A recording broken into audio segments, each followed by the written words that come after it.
that saw, you notice I turned it off with my foot. The first one of these big saws I got running, I touched that kill switch, I haven't touched one since. I learned that real quick.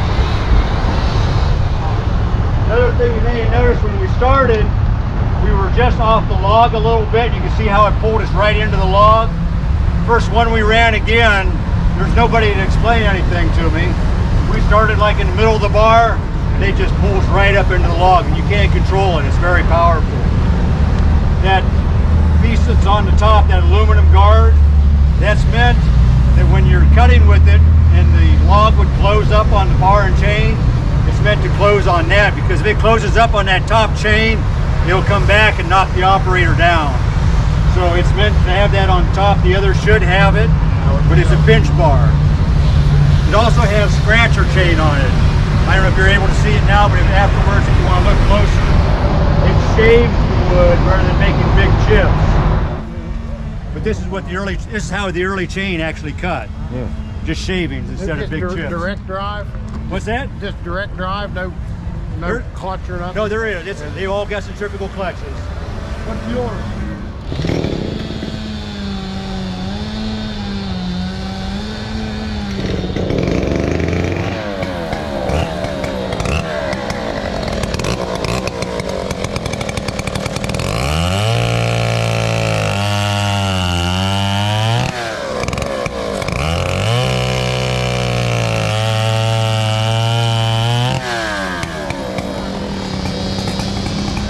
I've got new saws that don't run that good. They don't sit there and idle and do everything it's supposed to do. It's got automatic oiling on it only. Some of the later models had automatic and manual oiling, so you can override it.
Bad for a 72-year-old saw. 9-foot bar. That's the biggest bar they've made for it. Other manufacturers made even longer bars. But again, this doesn't do any justice to it at all. We'll make a couple cuts with it just so you can see it here.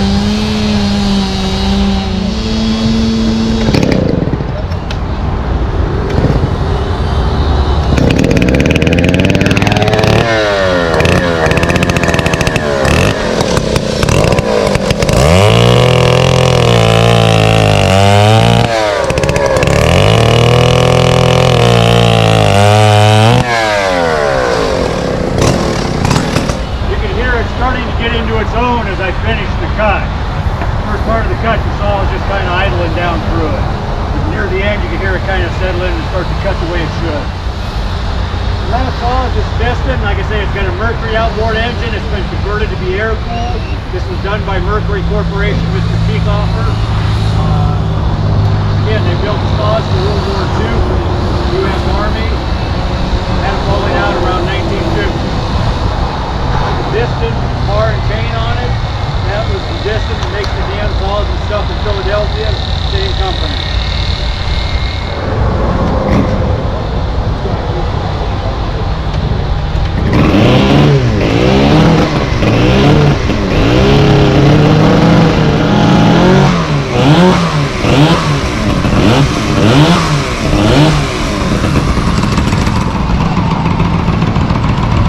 Destin definitely has a distinct sound since it is a outboard motor.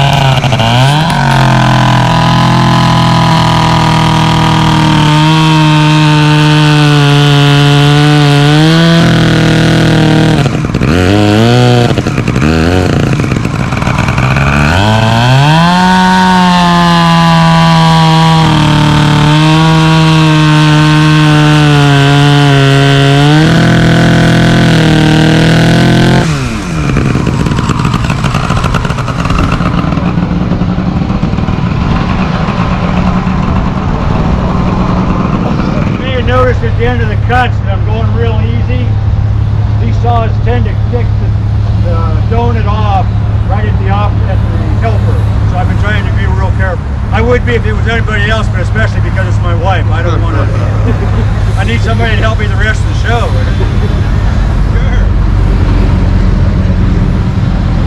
Now the Stihl chainsaw is sort of a novelty. It's got a long bar on a small head, but it will cut.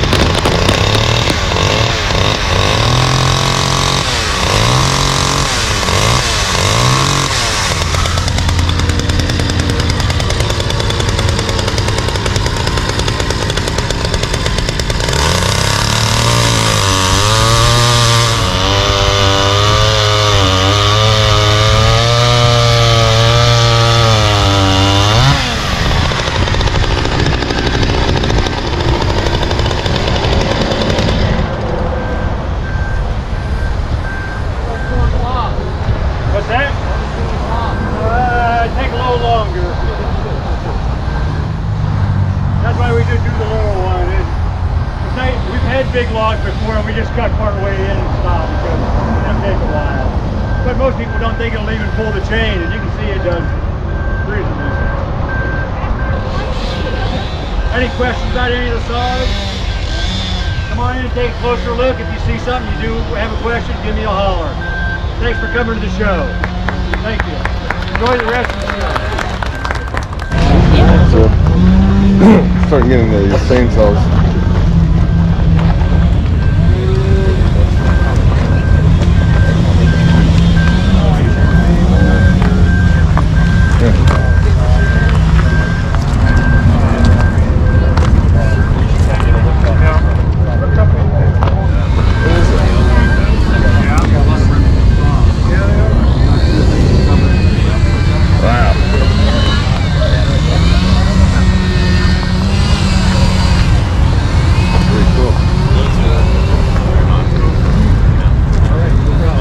Boat motor, distant mercury.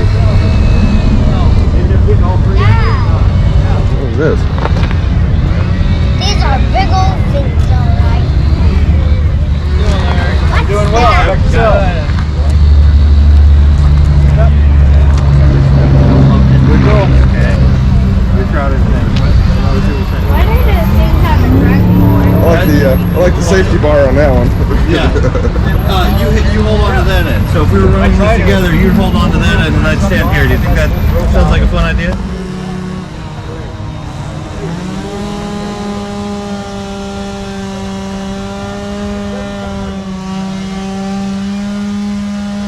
Antique saws. Home lights. You know, home lights were antiques.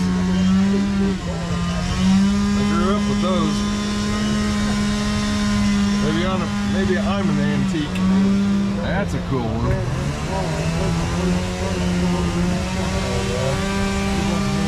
Wow. Old Henry.